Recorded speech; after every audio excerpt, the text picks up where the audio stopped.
Hello guys, आज चाहिँ म खाली झुला जान लाग्यो। अहिले चाहिँ म चाबेलमा आइपुगेँ। आज शनिबार हो, त्यो भयो भने बाटो चाहिँ खाली छ जस्तो लाग्यो तर क्राउडै रहेछ। जामै कति आइपुग्छ सकिन्छ। गौशाला चोकमा आइपुगेँ।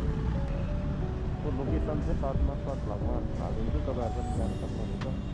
छुट्टीको दिन भारी रोड हुन्छ भनेर उतरेर आइपुगेँ। अहिले चाहिँ म तिनकुने आइपुगेँ आइपुगेँ है। अब त्यही यहाँबाट नगरकोटा जाने बाटो अनि गएपछि त्यो बाटोमै पर्छ रानी झुला है। पछि चाहिँ यसो फ्रेस भएर चाहिँ आइन्छ है। यो चाहिँ बनेपा धुबीखेल जाने बाटो हो गाइज है।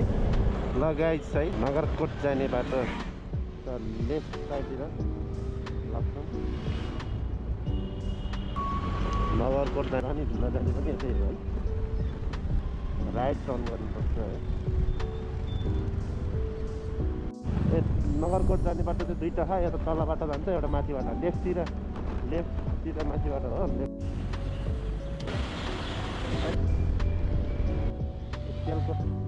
तेलकोट यो हो। अनि यहाँबाट चाहिँ हामी राइट टर्न गरेपछि 300 मिटर चाहिँ तल गएपछि चाहिँ यो बास्तोला गाउँ त पुरै ढलिन्छ है। बास्तोला गाउँबाट बास्तोलाहरू को हुनुहुन्छ कमेन्ट गर्नुहोस् है।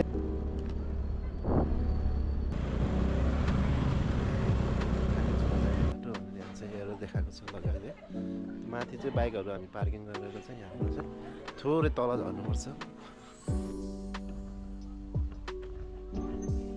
यता राइडिङ पनि सिकाउँदो रहेछ।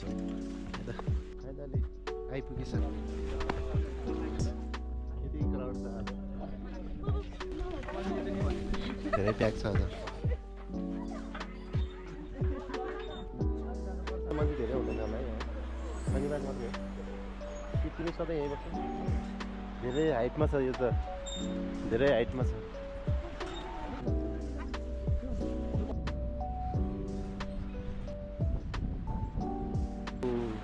यो त धेरै हाइटमा छ।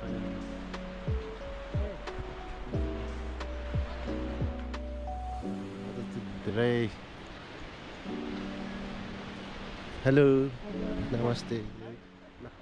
एकदमै ल है, एकदमै राम्रो। यो हाइटमा छ नि त त्यो भोकन। हेलो नमस्ते नमस्ते नमस्ते। मिडल पोइन्ट छ। म चाहिँ पारि पर्छ। के हुँदैन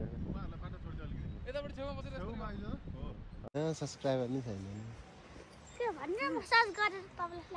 सर्च गर्छौ साँच्ची?